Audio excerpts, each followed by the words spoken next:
पासे क्यों राशन थो अचे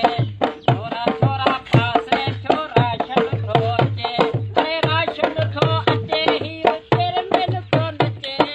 राशन थो अचे हीर तेरे में को नचे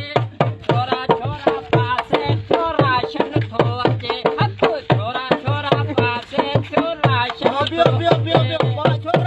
मीडिया मीडिया के घुरा वचो वजू फकीरा वजू छोरा छोरा पासे क्यों बस साईं मुझो अर्ज़ु आहे त शुक्र अल्हम्दुलिल्लाह असांजे वज़ीर आला साहब हुकूमत सिंध जी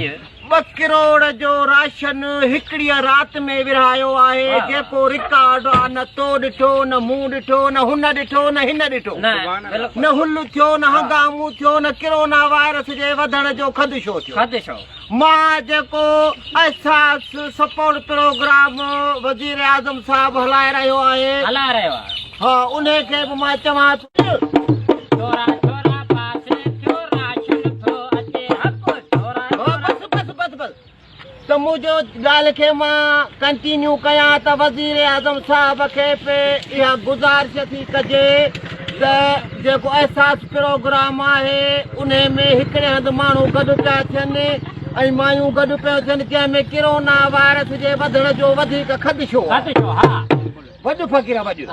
हाणे मां उन खे सलाह ॾींदुसि त वज़ीर आला साहब सां राब्तो करे सिंध जे वज़ीर आला साहब सां राब्तो करे